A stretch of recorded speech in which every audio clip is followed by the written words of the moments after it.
Nos áudios anteriores, examinamos o conflito que a Arjuna enfrenta em Kurukshetra, observando-o de uma maneira que o torna familiar e bem imediato para nós.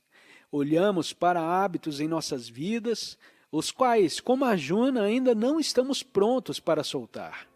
Locais onde as raízes do nosso apego são bastante profundas. Vemos o nosso dilema refletido naquela citação do Evangelho de Mateus. Se alguém quiser me seguir, disse o Cristo, negue a si mesmo, tome a sua cruz e me siga, pois aquele que salvar a sua vida a perderá, mas aquele que perder a sua vida em meu nome a encontrará. Aquele que salvar a sua vida a perderá, mas aquele que perder a sua vida em meu nome a encontrará. É uma afirmação forte, porém não muito melodramática, para a situação em que Arjuna se encontra. Krishna está lhe dizendo que desista dos seus relacionamentos, dos seus valores, na verdade, desista da sua vida, isto é, vire as costas para toda a vida que conheceu até então. Arjuna é um guerreiro, provavelmente foi preparado para perder a vida no campo de batalha, mas nada o preparou para esse tipo de sacrifício. O Gita nos diz, quando Arjuna, o grande guerreiro, desafogou o seu coração, disse, não lutarei, Krishna. Então ele baixou o arco e ficou em silêncio. Em outras palavras, Arjuna ainda não estava pronto para se entregar ao seu Dharma. Ele ainda estava aprisionado a um padrão de pensamento que definiu a sua versão da realidade, mas estava preparado para ouvir. Ele ficou em silêncio. Estava pronto para ouvir o que Krishna tinha a dizer em seguida. Bem, para persuadir Arjuna a realizar o seu Dharma e lutar, Krishna apresentou vários argumentos e notaremos, à medida que prosseguimos, que eles vêm de níveis diferentes.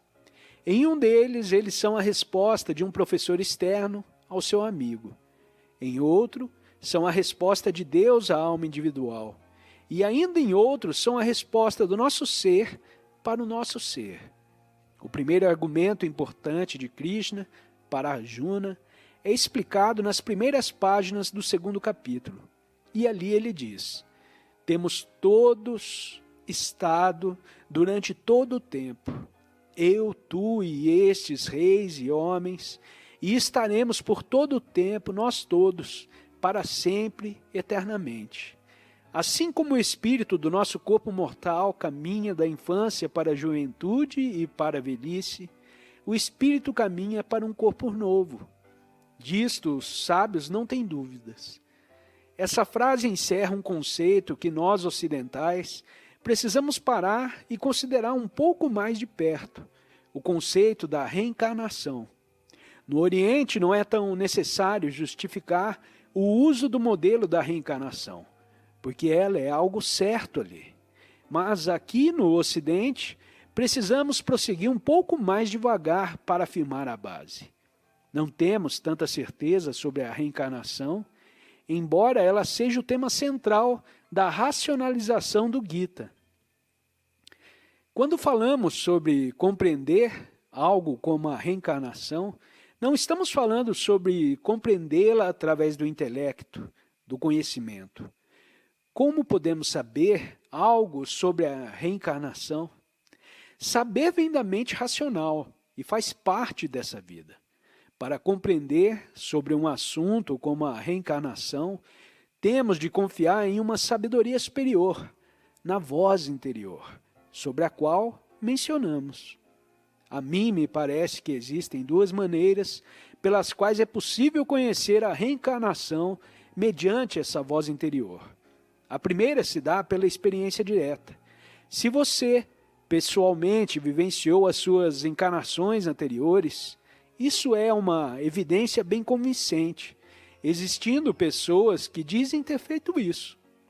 A outra maneira é o encontro com alguém cuja visão dos fatos você confia totalmente e que lhe diz as coisas acontecem exatamente dessa maneira.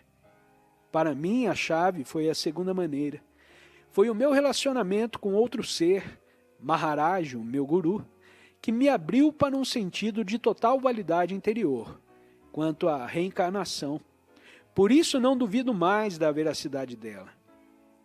O relacionamento com o meu guru é tal que não existe absolutamente nenhum espaço em mim para dúvidas a seu respeito. Não existe margem para desconfiança. É um tipo de confiança que existe entre mãe e filho. Quando o filho é ainda pequeno, há uma abertura total em relação à mãe e a seu aspecto protetor. Somente mais tarde, o ego se desenvolve com ele um sentido de separatividade. Antes da separatividade, existe um tipo de abertura ilimitada para o outro ser. E naquele espaço de total abertura, você confia implicitamente em tudo que vem do outro. Não fica se perguntando se pode confiar ou não. Você tem uma fé integral, inabalável. Ao viver na Índia junto com o meu guru e outras pessoas como ele, parei de perguntar. Eles estão me dizendo a verdade? Estão torcendo os registros das suas experiências? Simplesmente me abri para eles. É assim, está certo. Maharaj e outras pessoas como ele, de quem não duvido, me falaram sobre a reencarnação, descrevendo-me como ela acontece. Sem exceção, todos aceitaram a reencarnação com o mesmo nível de certeza que nós, no Ocidente, nos sentimos em relação às leis da física, e pude sentir neles a verdade daquilo que me diziam. Portanto, do meu próprio ponto de vista, esta tem sido a via principal através da qual cheguei à compreensão da reencarnação. Ficando perto do Maharaj e desses seres como ele, comecei a confiar que é assim que acontece. Na verdade, tive experiências bem lisérgicas, principalmente através dos psicodélicos, durante as quais entrava e saía rapidamente de imagens de mim mesmo em outros reinos. Teriam sido essas experiências diretas de outras vidas? Teria vivenciado outras das minhas encarnações? Não sei. O que sei é que Maharaj tinha a reencarnação como certa e a sua verdade passou para mim. Krishna disse, quanto a isso, reencarnação, o sábio não tem dúvidas. Isso é suficiente para mim. Me permitam ler algumas anotações sobre a reencarnação de algumas pessoas que, como meu guru, são pessoas em quem confio quando se trata desse assunto. Este é de Rumi, místico persa. Morri como uma pedra e renasci como uma planta.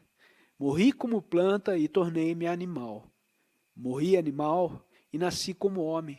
Por que temer no que a morte me diminuiu?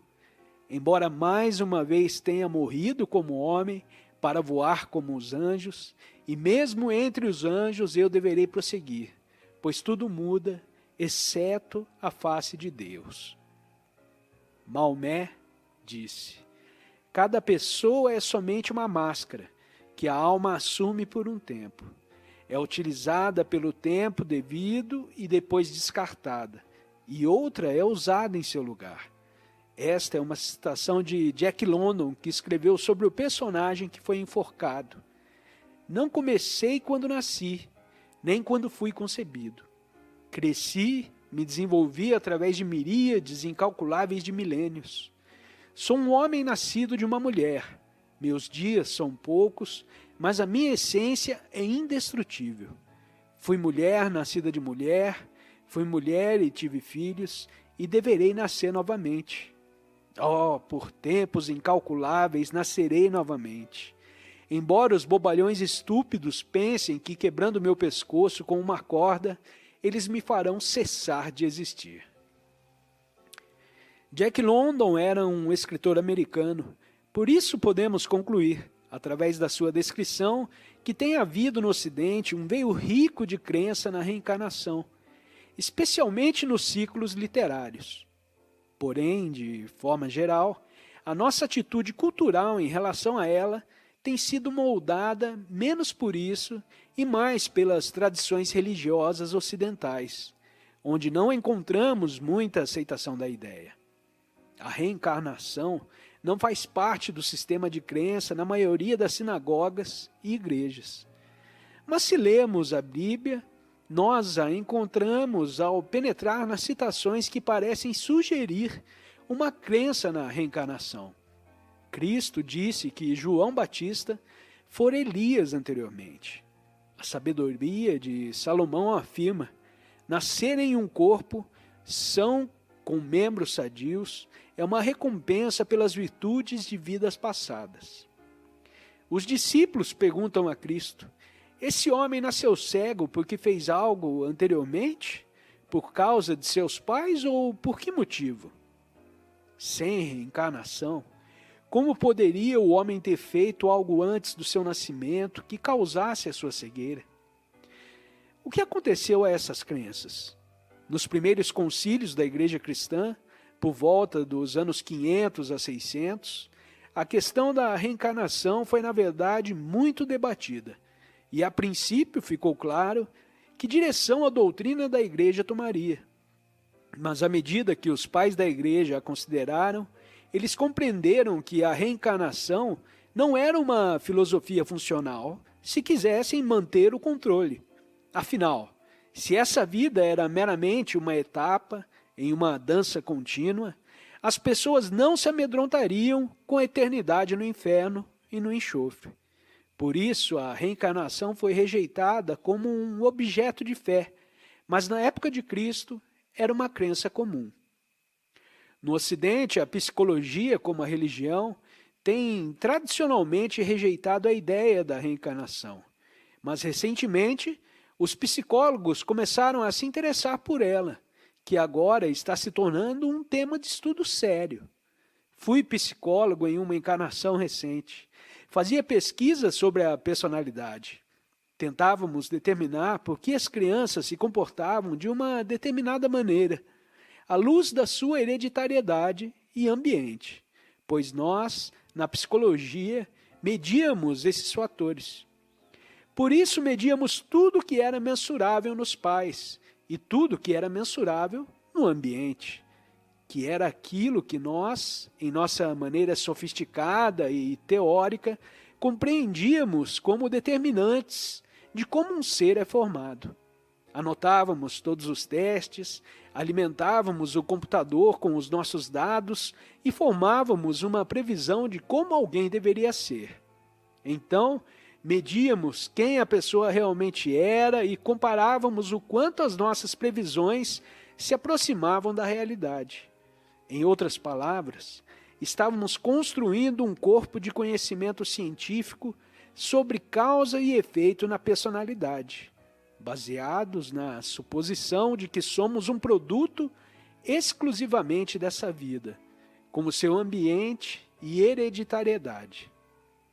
As melhores correlações que conseguimos com esse tipo de pesquisa, e provavelmente ficamos na média do curso, ficaram em torno de 0,5. E uma correlação de 0,5 significava que estávamos conseguindo cerca de 25% da variação total. Isso significa que se eu escolher e tentar prever quem você é, baseado no conhecimento total que um psicólogo pode saber sobre você nessa vida, serei capaz de prever cerca de 25% das suas características. Os outros 75% acontecerão essencialmente ao acaso. Diante disso, como cientista social, eu diria, bem, temos de considerar os erros de medição. Ou então, é devido ao fato de que não somos suficientemente complexos em nossos sistemas. Nunca entrou na minha mente, como psicólogo, que minha teoria pudesse estar errada, porque todos nós ficamos muito apegados às nossas teorias. Nunca me ocorreu que a hereditariedade e o ambiente pudessem não ser as únicas causas que fazem o ser como você é. E embora pudéssemos ver que os 75% não justificados deixavam um espaço amplo para a teoria da reencarnação, não era necessário realmente enterrar a ciência ocidental por causa da reencarnação.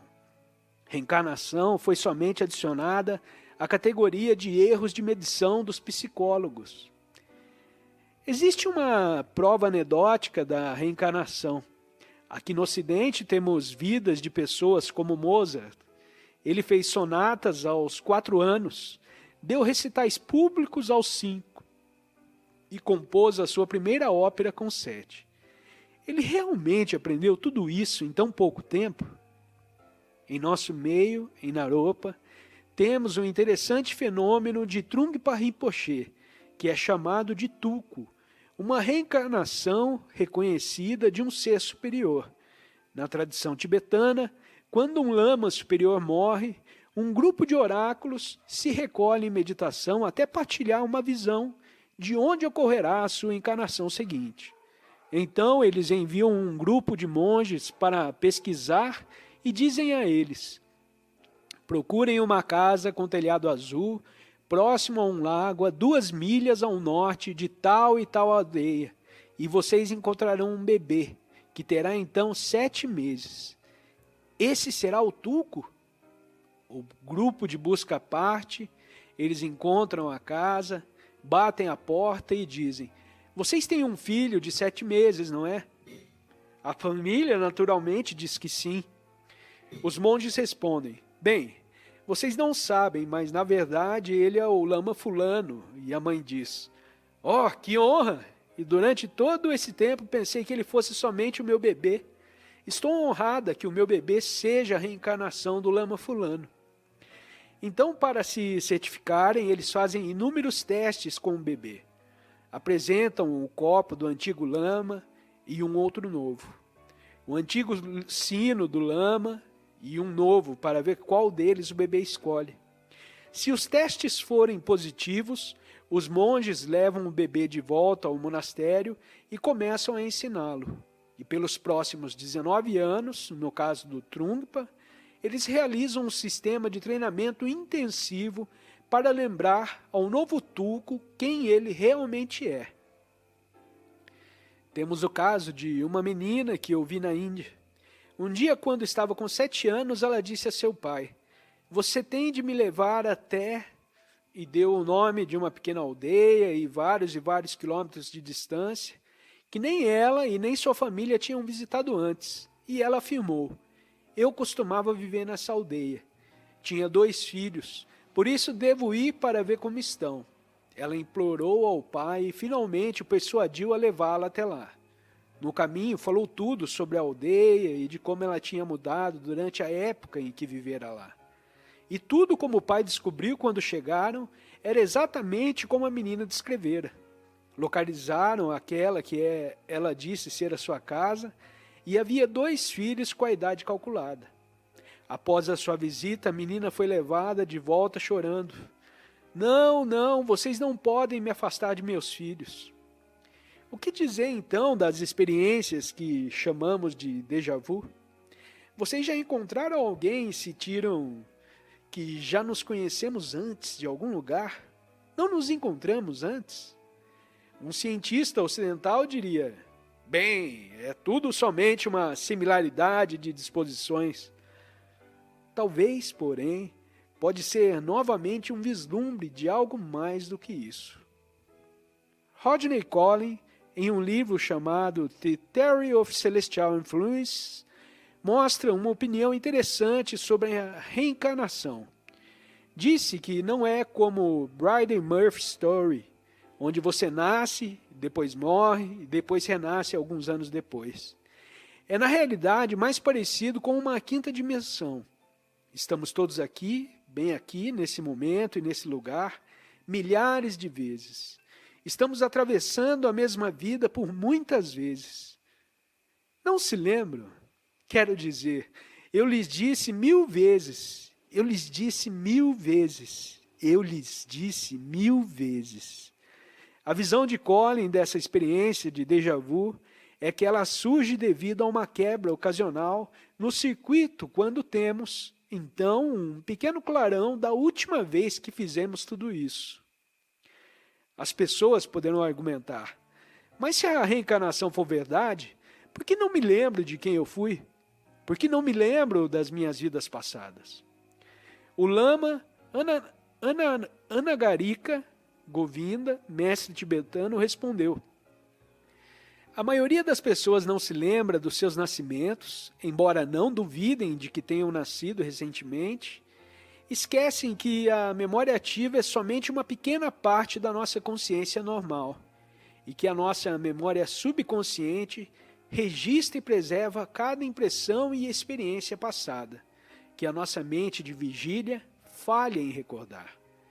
Jung, em seu trabalho psicológico, continuou combatendo esse assunto da memória subconsciente. Ele a chamou de inconsciente coletivo, que foi a maneira pela qual um ocidental pôde acessar a ideia de reencarnação da informação que surge de fora dessa vida. Se através de uma experiência qualquer admitirmos a possibilidade de que a encarnação seja verdade, então começamos imediatamente a ficar curiosos sobre a sua mecânica, como ela funciona e por que ela funciona. Existem dúzias de sistemas para descrevê-la. Todos têm a sua própria estrutura de crenças sobre para onde vamos e como chegamos lá. Algumas vezes eles se contradizem. Buda contou histórias sobre pessoas pecando e voltando como animais ou insetos. Embora mestres como Meher Baba reivindiquem que cada encarnação é um passo à frente, uma progressão, e que nunca podemos regredir. Não há maneira de determinar o que é certo e o que é errado. Cada sistema é somente uma aproximação da verdade criada pela mente humana. E ao considerar uma sequência de nascimentos, não podemos assumir que a reencarnação acontece no plano terreno.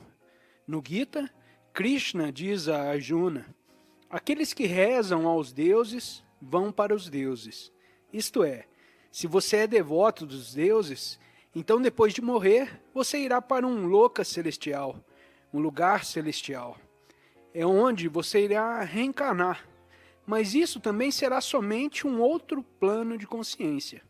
Você irá para lá e ficará lá por um período de tempo, digamos 500 anos do ponto de vista terreno, embora, indubitavelmente, o tempo vá ter um significado bem diferente lá. Então, depois de 500 anos, você compreenderá que o loka celestial é somente um lugar, e antes que você possa chegar ao não lugar, existe muito trabalho a ser feito. Talvez um trabalho que pode ser feito somente no plano humano. E então talvez você mais uma vez assuma um nascimento humano para poder prosseguir. Mas este é somente mais um modelo. São todos somente modelos, montados pelas mentes humanas para algo que está além do que a mente humana pode aprender. Não temos como saber como isso realmente funciona. Parece que damos voltas e mais voltas, porém a cada vez ficamos um pouco mais conscientes, até que finalmente atingimos o nível da conscientização yogi e nos lembramos. Contudo, finalmente, pode significar um tempo muito longo, quando falamos sobre reencarnação. Estamos falando sobre extensões de tempo vastas. Temos aqui uma bela imagem da literatura budista do Sul, que nos dá uma ideia do tipo de durações de tempo sobre as quais estamos nos referindo. Buda estava tentando descrever a extensão do tempo em que temos estado brincando nesse jogo das reencarnações. E ele disse: imaginem uma montanha com 1,5 km de largura, 1,5 km de comprimento e 1,5 km de altura. A cada 100 anos, um pássaro paira sobre ela com um lenço de seda no bico e o solta sobre a face da montanha. O tempo que o lenço de seda leva para descer a montanha é o que podemos chamar de kalpa, e temos praticado esse jogo de reencarnação kalpa após kalpa ao longo de eras inumeráveis.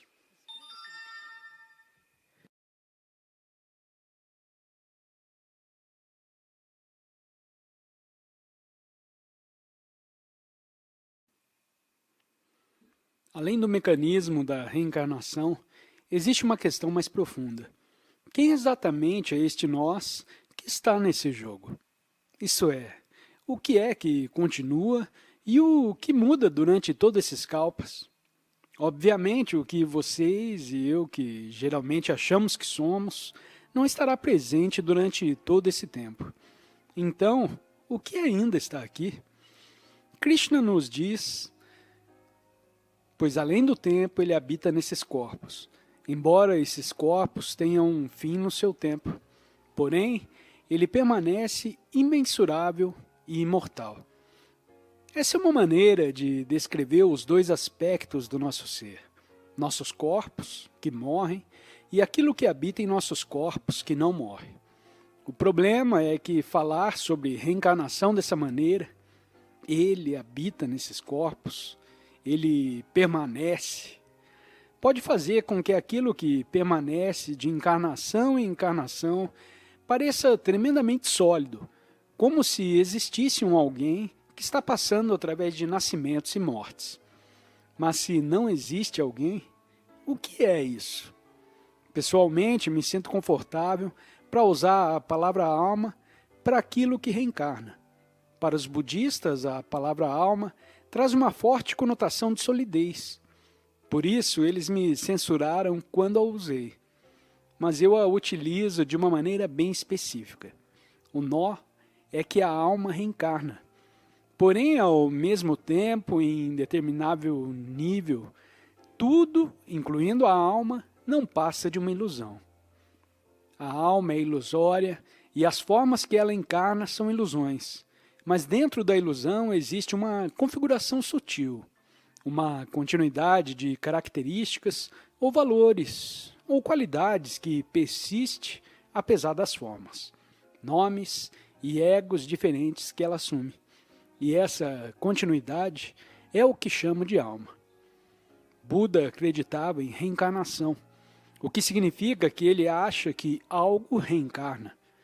A literatura Pali diz: não existem egos enquanto entidades reais no oceano do renascimento, mas meramente ondas da vida que, de acordo com a sua natureza e atividades, se manifestam aqui como homens, ali como animais, em outro lugar como coisas invisíveis. Ondas de vida. Uma boa imagem. No hinduísmo, elas são chamadas vasanas, formas, pensamentos sutis. A cada ato criamos vasanas, ondas de vida, baseadas nos desejos ligados ao ato. Essas ondas de vida vão e vêm. Mesmo quando morremos, elas continuam. O corpo físico morre e o que permanece são aquelas ondas sutis de vida. Aquelas tendências mentais que funcionam como um tipo de código de DNA psíquico para determinar a próxima rodada. No hinduísmo, isso é chamado de karma. Karma é basicamente um padrão de ondas de vida ou ondas de desejo que se mantém indo e vindo, vida após vida, até que se esgotem. Quando se esgotam, não existe mais desejo individual, separação, e, portanto, não há mais reencarnação. O jogo acabou. Se vocês vivenciarem a sua vida presente a partir dessa perspectiva, como uma sequência em um padrão longo de lei kármica que se desenrola, então o momento e o lugar em que vocês nasceram, a maneira como seus pais são, quem são seus irmãos e irmãs, com quem vocês se casaram, se tiveram filhos, as experiências que passaram na vida, vocês verão tudo isso como uma parte de um pacote kármico pré-determinado. O universo e vocês nele são somente uma expressão contínua da lei kármica. Vocês e tudo que vem próximo, vivos ou não, são o perfeito desenrolar da lei. Não há acaso no sistema, porque não existe uma parte do universo que esteja isento das leis do karma.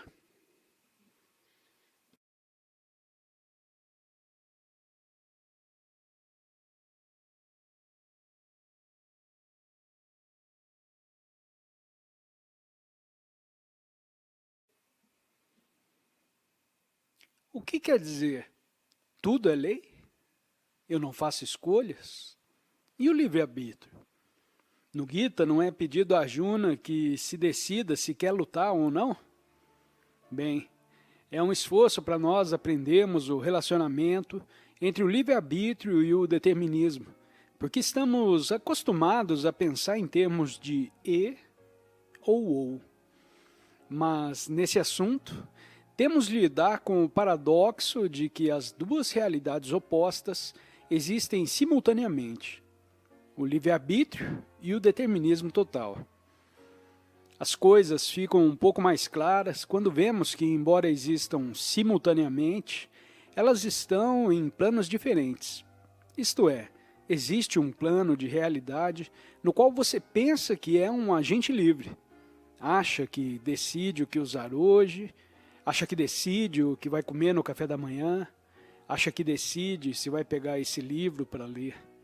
Nesse plano, é necessário que você se comporte como se de fato fosse um agente livre, para fazer as escolhas sabiamente, para decidir realizar o seu Dharma. Mas existe um outro plano, de um ponto de vista privilegiado de percepção, do qual você começa a ver que todos aqueles pensamentos-forma que lhe disseram, acho que vou comer granola essa manhã, não surgiram do vácuo. Bem, na verdade, eles vieram do vácuo, mas vieram condicionados do vácuo. As escolhas surgiram de uma cadeia de eventos anteriores que predeterminaram totalmente as suas decisões. E eu digo, tenho livre-arbítrio. Isso é o meu karma falando. Sempre que penso que estou tomando uma decisão sobre alguma coisa, me lembro de um incidente que aconteceu com Maharaj.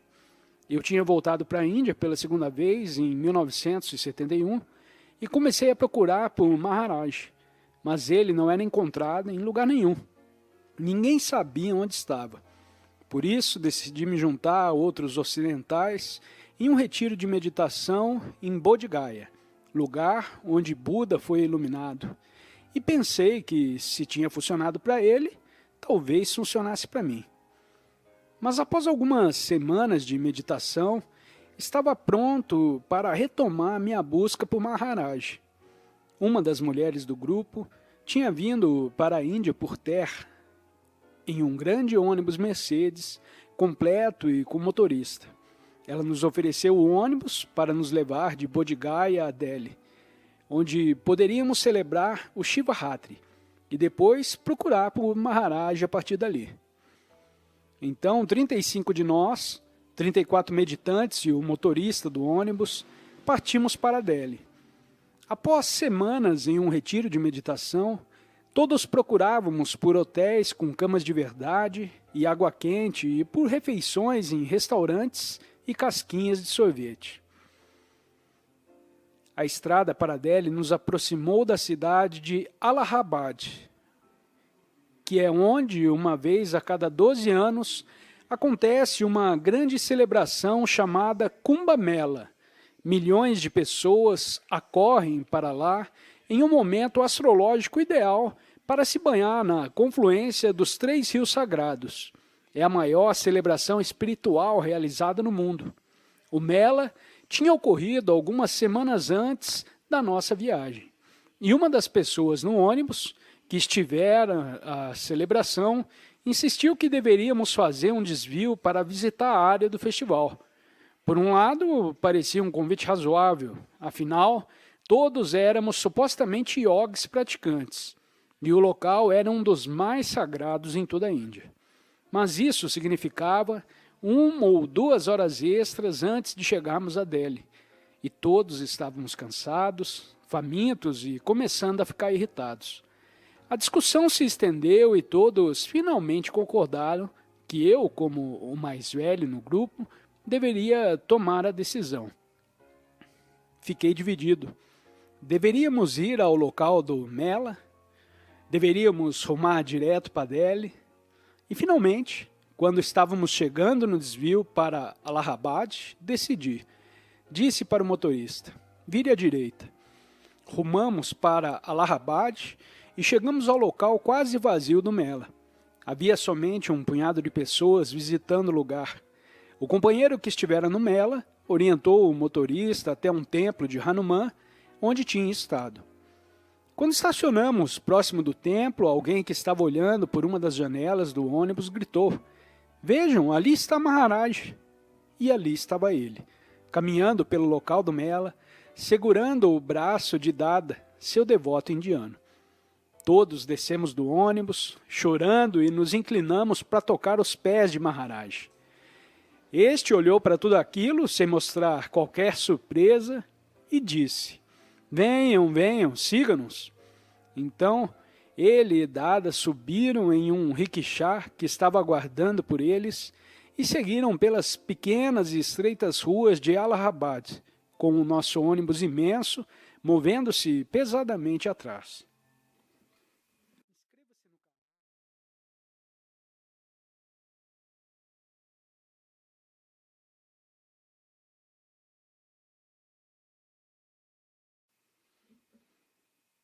Quando chegamos na casa de Dada, sua esposa veio correndo até o ônibus para nos cumprimentar. "Venham, venham", disse ela. "O jantar está quase pronto. Cozinhamos para vocês durante todo o dia." Maharaj nos acordou às 6 horas desta manhã e nos disse: "Apressem-se, comecem a cozinhar. Haverá 35 pessoas aqui para o jantar esta noite." Então, quem vocês supõem que pensou que estava sentado no ônibus, decidindo se visitaria o local do Mela?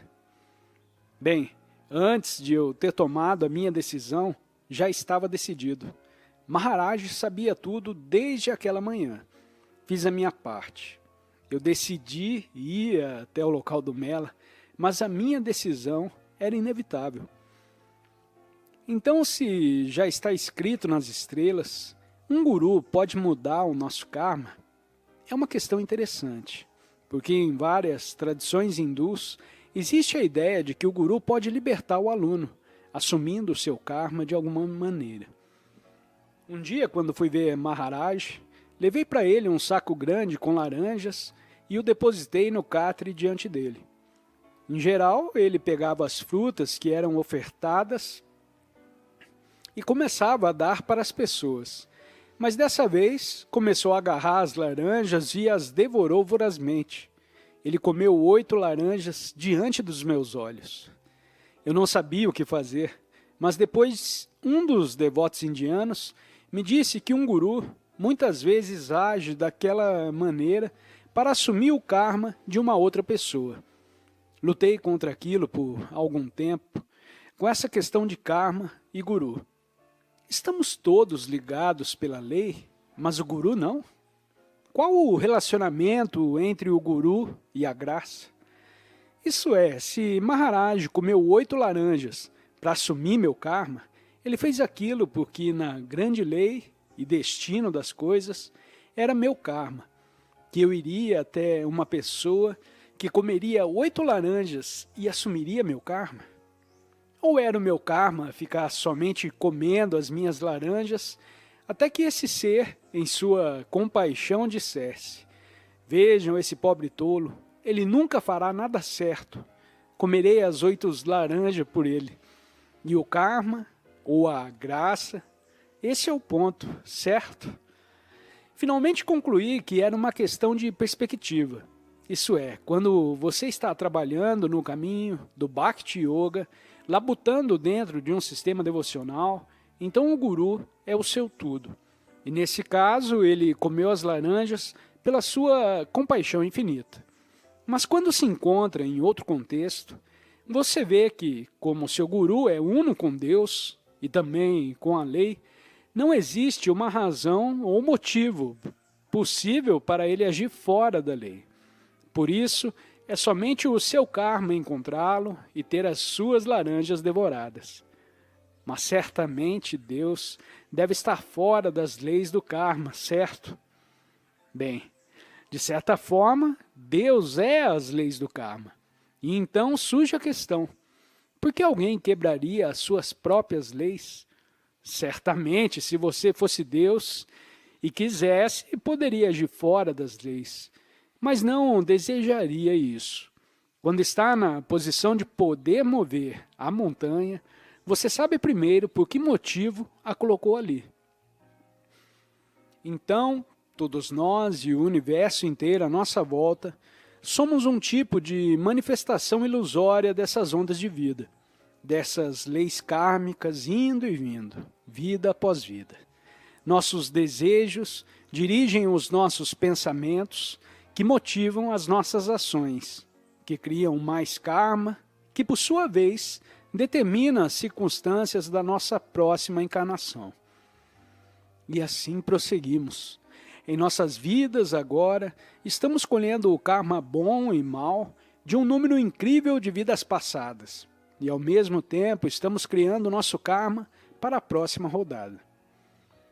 Quando olho para trás na minha vida, fico imaginando como pude imaginar esse tempo todo, esse enredo, e tudo tão bizarro.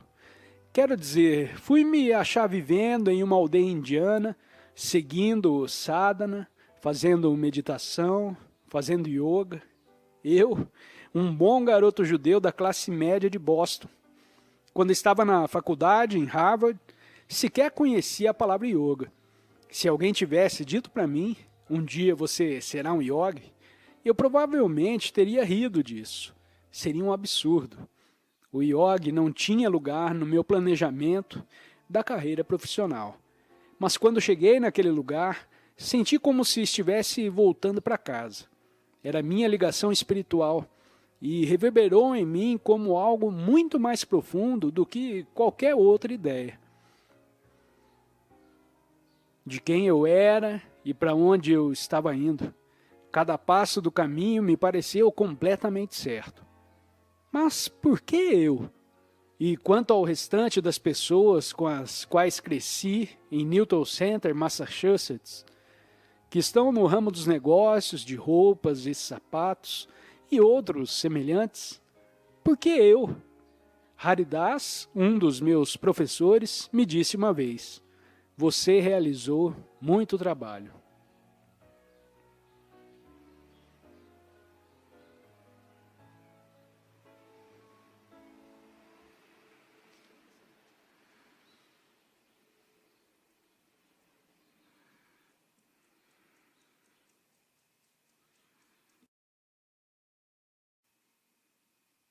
Era meu karma que eu reencarnasse nessa vida, e se Haridas estivesse certo no que dissera, talvez fosse pelo fato de ter deixado o caminho na última vez que tive de voltar novamente para ele.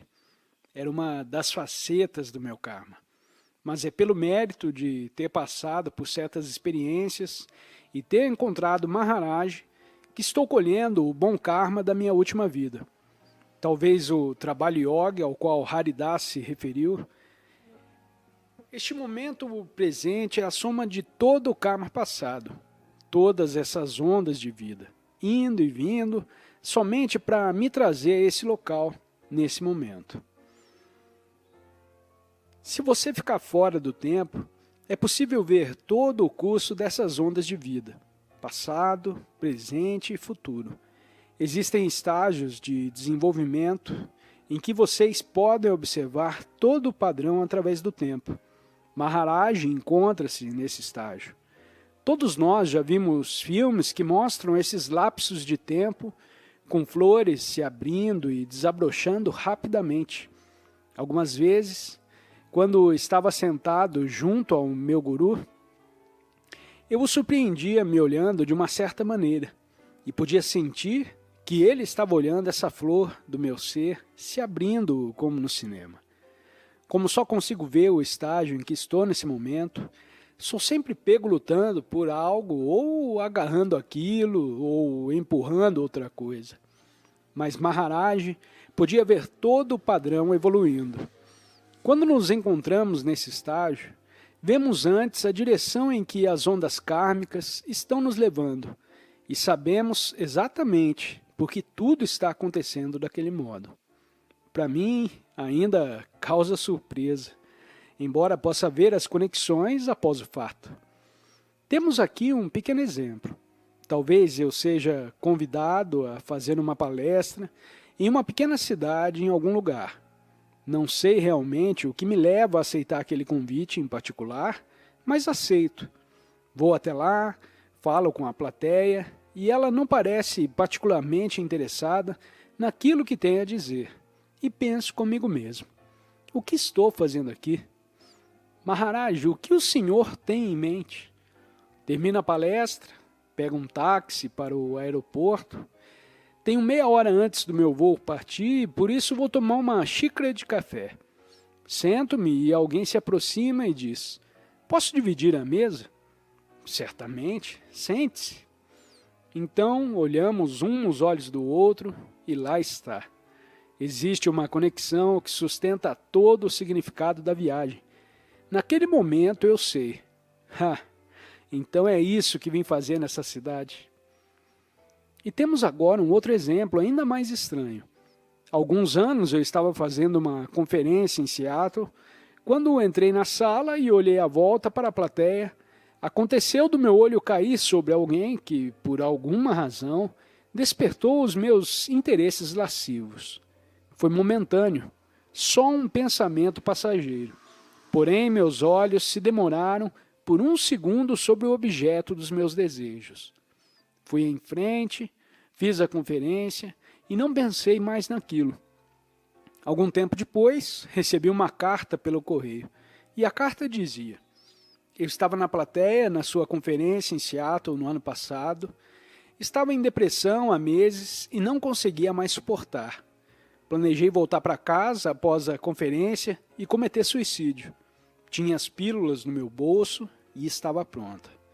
Mas então você entrou na sala, parou e olhou para mim por um momento e soube que você sabia o que eu estava planejando fazer. E pelo fato de ter me notado e pela maneira com a qual me olhou, não pude prosseguir.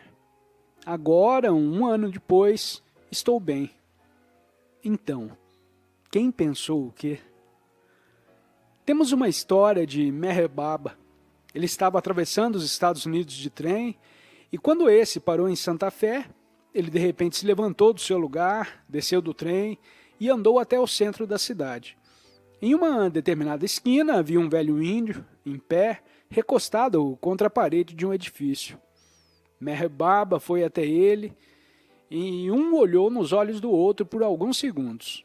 Depois Meher Baba se virou, caminhou de volta para a estação, subiu no trem e partiu. E disse: isso justifica o meu trabalho nessa viagem. Tudo isso pode parecer somente um espetáculo inacreditável. Quero dizer, se fosse nesse nível, ele certamente poderia ter feito tudo em outro plano e pulado a caminhada pela cidade. Mas é uma história maior. Sendo possível que fosse, na verdade, o motivo de toda a viagem de Meher Baba. Como saberemos? Gradualmente, à medida que as nossas perspectivas se aprofundam, começamos a vivenciar as nossas próprias vidas no contexto de um propósito maior. Começamos a olhar para todos os nossos melodramas, desejos e sofrimentos, e em vez de encará-los como eventos que estão acontecendo em uma vida limitada pelo nascimento e morte, passamos a vivenciá-los como parte de um projeto muito mais vasto. Começamos a apreciar o fato de existir uma estrutura mais ampla em torno de nossas vidas, dentro da qual a nossa encarnação em particular está acontecendo.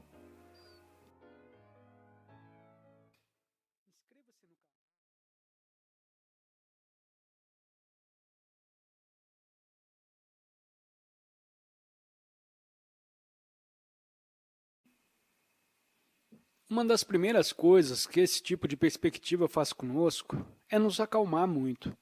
Todo jogo não está acontecendo nessa única vida. Excelente.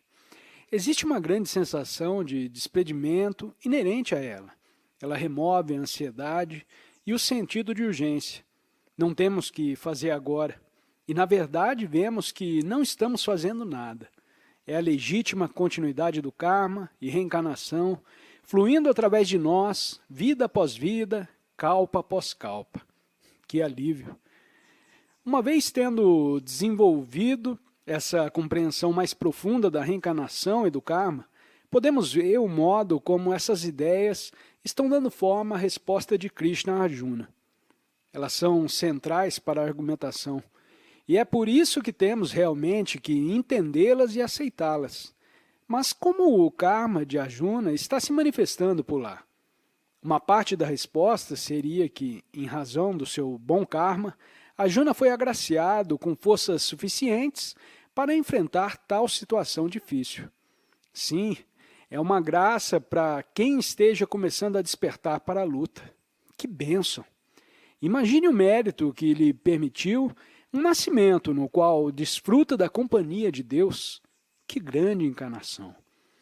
Mas o outro lado do karma de Arjuna é que, embora ele tenha começado a despertar, seus desejos, ou melhor, o seu apego aos seus desejos, ainda estão muito atuantes. Essa não é uma provação exclusiva a Arjuna. É uma situação na qual a maioria de nós nos encontramos, não é? Estamos aprisionados em territórios divididos dentro de nós mesmos. Existe aquela parte de nós que vê através do jogo, e existe a outra parte que ainda está profundamente aprisionada a tudo isso. Os nossos dois pés estão fincados em mundos diferentes.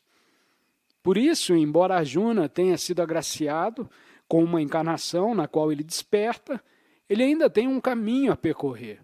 E Krishna está envolvido no processo de treiná-lo para dar o próximo passo. Krishna está ajudando Arjuna a evoluir para um ponto onde os atos que ele realiza não sejam mais modificados por um apego, por nenhum apego.